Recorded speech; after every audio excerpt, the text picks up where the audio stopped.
Hello there everyone! Welcome to Mauski's channel. Magandang umaga, magandang tanghali, at magandang gabi kung saan man kayo parte ng mundo ngayon. Nagpapasalamat ako dahil dumalaw kayo dito sa aking channel kung saan i-discuss natin or dinidiscuss natin all about personal finance, and minsan meron din tayong touch ng mental health awareness. Okay? So I just wanted to inform you, or just a disclaimer, nothing in this vlog is a personal advice with regards to your finances. Always do your own research, and anything na sasabihin ko is not to persuade you to invest on this particular financial vehicle, but just something na parang educational purposes only, para alam niyo kung ano yung particular financial vehicle or what it's all about. Okay, so right now, since previously I have been saying that I'm a dividend investor, and I am very happy with regards to choosing that kind of investing strategy, ang pag-uusapan natin ngayon ay isang foreign fund or global fund na nagbibigay ng dividend every month. Yes, meron po tayong foreign fund or global fund na every month makakatanggap ka ng dividend kapag doon ka nag-invest. And that is ALFM Global Multi-Asset Income Fund. And ang i-discuss ko ngayon is about the PHP denomination, and it can be seen in GInvest and powered by Atram. So kung titignan niyo sa GInvest, meron tayong option doon, which is ALFM Global Multi-Asset Fund.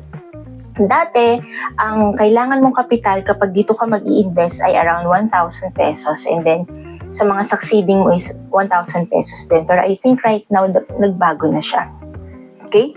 So, what is ALFM Global Multi-Asset Income Fund? Its aim is to provide a stable stream of dividends and generate long-term capital growth para sa mga gustong mag-invest sa kanya. So this is a feeder fund which pulls capital from investors and invests in a larger fund called the master fund. So ang feeder fund kasi is para siyang mutual fund. Okay, so merong isang merong financial or may fund manager na kukuha ng mga pondo sa mga iba't ibang tao around the globe kung saan available yung fund na to. And yung pool of money nila ilalagay doon sa pondo, like this one sa ALFM Global Multi-Asset Income Fund. So, ilalagay siya sa mga instrument like fixed income, and equities, and cash equivalent. So later, i-discuss natin all about that one. Okay? So, yun, meron na tayong idea kung ano yung feeder fund. Yung pera ng maraming tao sa buong mundo, merong asset or fund manager na humahawak niyan, and it should be trusted. And sila yung nagbibigay or nagda-diversify kung saan nila ilalagak yung pera. And this type of fund, hindi siya sa Pilipinas. So kaya ako nasabing global, or kaya nasabing global kasi foreign fund siya. Hindi siya sa stock market ng Pilipinas, kundi sa stock market ng probably, yes, US, yan. So, yun yung pinakamalaki actually, yung US, na pinaglalagakan ng pera. So, if you wanted to be exposed with that kind of investment, kung meron na kayo sa Pilipinas, then might as well try to check. Okay? So, I'm not persuading you, but you can check this one out. And, yeah, it might be able to help you kasi ang maganda dito na diversify yung pera mo. So, sino nga ba yung fund manager niya? That would be BlackRock. It's a multinational company, an American multinational company na well-known na siya when it comes to handling or when it comes to being a manager or fund manager. And it's the world's largest asset manager, by the way. Okay, so ang portfolio, as you can see, I will just show it in the screen. Ang portfolio ng ALFM Multi-Asset Global or Global Multi-Asset Income Fund ay nahahati sa fixed income. Ito yung mga bonds, treasury, yung nagpapautang ka, tapos in return, yung pinautang mo sa gobyerno or sa korporasyon will earn an interest and ibabalik yun sa'yo. So, ang percentage niya dito sa ALFM multi-asset would be 52.64%. On equities, ito na yung mga stock market, ayan, it's 43.24%, and cash equivalent, that would be 4.2%. So, ibig sabihin kapag nag-invest ka dito sa asset na to or sa fund na to, doon nahahati yung portfolio mo, or doon naka-allocate yung portfolio mo. Okay? So, fund overview, I will provide it somewhere in here para you will be able to read about this one, kung ano siya, and the summary of what it's all about. Countries of exposure. So, since global siya and international or foreign fund siya, ang percentage of exposure niya, the highest would be in North America, and that would be 76.56%. So, sa US nga, yung katulad na nabanggit ko kanina. And Europe, 19.09%. Emerging markets, that would be, samples are India, China, Mexico, 3.12%. And Asia Pac, except Japan, 0.68%. And Japan, 0.48%, and others would be 0.07%. So, yun yung countries of exposure niya. So, kaya ako nasabi na if you wanted to diversify, ayaw mo naman sa stock market, or probably meron ka na sa stock market ng Pilipinas, it will also help you diversify kung meron kang ganito, kasi foreign nga siya. Yun nga lang, katulad ng mga nangyayari ngayon, di ba medyo volatile talaga yung nangyayari sa US and sa China, but at least meron ka pa rin, or diversified ka pa rin. Kasi in the long run naman, hindi naman laging mababa ang market, may tataas at bababa. And this fund naman is providing dividend. So, makakatulong pa rin siya. Alright? So, what are the top 10 holdings? Please check on the screen, on the screen, kung ano yung mga top 10 holdings na napaglalagakan or na nilalagay yung fund mo or yung pera mo. And I will just tackle two.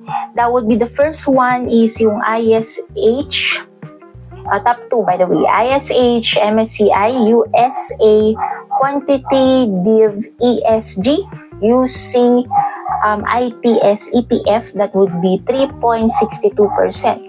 So, I will show on the screen, marami siyang companies, maraming company na pinaglagyan sa kanya.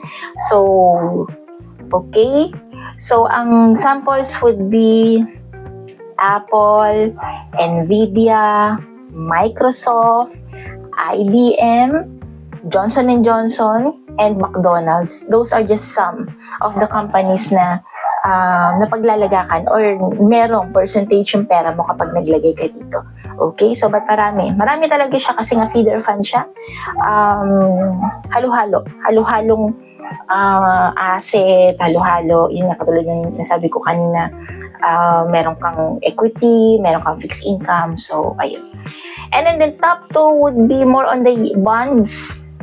Yung iShares Dollar High Yield, CRP BND ETF.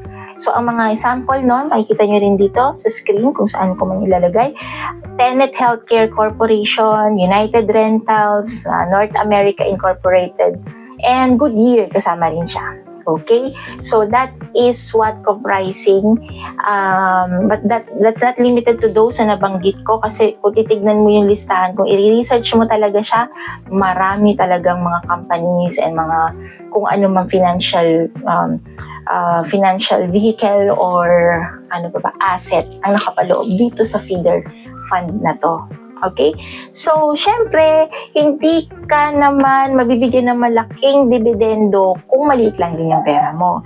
So, dapat medyo substantial siya para medyo mas malaki-laki rin yung amount nung dividend na makukuha mo monthly. And since meron nga siyang stock market, exposure sa stock market ng ibang bansa, huwag niyong asahan na lagi siyang mataas. So, meron siyang time na mababa, meron din siyang time na mataas. But if you are a dividend investor like me, ang more on function na hindi tinitignan ko talaga is yung dividend. Then may nakukuha ako. Okay, so as an example lang, yung 100,000 mo, Kung meron kang 100,000 na nakalagay dun ngayon, and it depends pa kung ano yung galaw ng market, it is now providing monthly of 500 pesos. So not bad, lalo kapag nire-reinvest mo naman yung pera mo sa kanya. And at kung ginagamit mo man, at least meron kang 500 pesos per month, di ba? Pero mas maganda, i-invest mo pa rin kung meron kang dividendo na nakukuha pa rin. 100,000 mo, lumalaki at lumalaki pa siya. Okay? So sa Pilipinas, meron pang iba na fund na expose ka sa global or foreign arena, pero ito talaga yung meron ako na i-attest ko naman na every month nakakakuha na ako sa kanya, kaya natutuwa ako dito, by the way.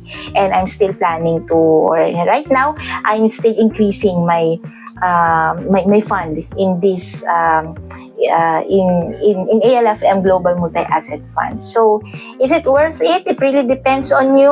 Kung ayaw mo masyadong maliit or kung meron kang issue when it comes to the foreign funds or global funds, gusto mo lang sa Pilipinas, then it might not be with you. But if you are okay with some fees and basta may meron kang dividendong nakukuha every month, then might as well try to check and research about it. Okay?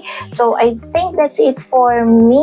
Please subscribe to my channel if you're finding some values on what I am saying.